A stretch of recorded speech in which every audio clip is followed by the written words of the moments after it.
शहर हैदराबाद के पुराने शहर इलाके हुसैनी आलम में कुछ दिनों पहले रात देर गए अचानक छत गिरने से 2 मजदूर हलाक और कई जख्मी हो गए थे। तेलंगाना के रियासती वजीर KTR ने कहा कि लापरवाही बरतने वालों पर सख्त कार्रवाई की जाएगी और जेर तामीर हो रही महेश्वरी सेवा ट्रस्ट की मुकम्मल जांच की जाएगी और काती पाए जाने वालों पर मुकदमात दर्ज किए जाएंगे। అట్లా అడగాలి రెండు విషయాలు అనుమతి లేనిది అనేది కాదు ఒక్కొక్క నిమిషం అది కోర్టులో ఇంజంక్షన్ ఆర్డర్ తెచ్చి కట్టారని కమిషనర్ గారు చెప్తున్నారు అంటే నేను నిజానికి నా దగ్గర పూర్తి సమాచారం లేదు అసమగ్రంగా మాట్లాడడం కరెక్ట్ కాదు ఒకటి మాత్రం పక్కా బ్రదర్ మీకు ఈరోజు మాటిస్తా ఉన్నాను ఇదివరకు చెప్పి ఉన్నాం ఇప్పుడు కూడా మళ్ళీ చెప్తా ఉన్నాను ఎక్కడైనా అక్రమాలకు ఎవరైనా పాల్పడితే మాత్రం వారి మీద ఖచ్చితంగా క్రిమినల్ కేసులు కూడా పెడతాం అందులో మాత్రం వెనక్కి తగ్గం ఎవరైనా అనుమతులు లేకుండా ఇలాంటి దుందుడు కార్యక్రమాలు చేస్తే వారిని మాత్రం వదిలిపెట్టాం ఈ విషయంలో ఇప్పుడు మీరు మొన్న చెప్పిన విషయం ఎక్కడైతే ఇద్దరు చనిపోయారో పాలమూరు జిల్లాకు సంబంధించిన కూలీలు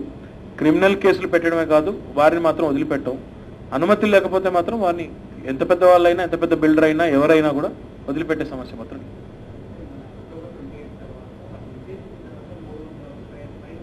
ఎక్కడ చాలా వరకు కూల్చాం కూడా కదా బ్రదర్ అంటే మనం ఈ బీఆర్ఎస్ అనే దాని మీద ఒక నిమిషం బీఆర్ఎస్ అనే దాని మీద అక్టోబర్ 28న డెడ్ లైన్ మీరు ఏదైతే చెప్పారో వాటి తర్వాత మేము గూగుల్ మ్యాప్స్ తెప్పించుకుని తర్వాత ఏవైతే ప్రారంభించారో వాటిని కూలగొట్టాం కూడా ఆ నెంబర్స్ నా దగ్గర ఇప్పుడు ఎగ్జాక్ట్గా లేవు ఎన్ని కూలగొట్టామో నా దగ్గర లేవు కానీ చాలా కూలగొట్టాము అవసరమైతే ఇంకా మిగతా ఎవరన్నా అట్లాంటివి ఉంటే మీరు చెప్పండి సమాచారం ఇవ్వండి ఏమండి అనుమతి లేకుండా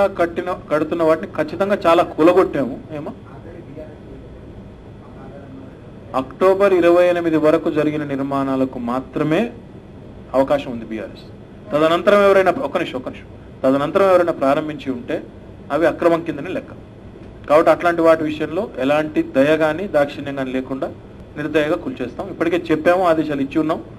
సర్కిల్ల వారీగా కూల్చివేతలు జరిగినాయి ఎన్ని అనేది కరెక్ట్గా కమిషనర్ గారి దగ్గర డేటా ఉంటుంది తీసుకోండి మీ దృష్టిలో ఇంకేమైనా ఉంటే దయచేసి నేను మళ్ళీ మీడియా మిత్రులందరికీ విజ్ఞప్తి చేస్తా ఉన్నా మీరు మా గురించి 4 మంచి మాటలు రాయపోయినా పర్లేదు కానీ ఇలాంటివి ఉంటే మాత్రం ఎత్తి చూపండి నో ప్రాబ్లం ఎత్తి చూపండి దాన్ని తప్పకుండా సద్విమర్శగానే తీసుకుంటాం తప్పకుండా యాక్షన్ కూడా ఉంటుంది చూడండి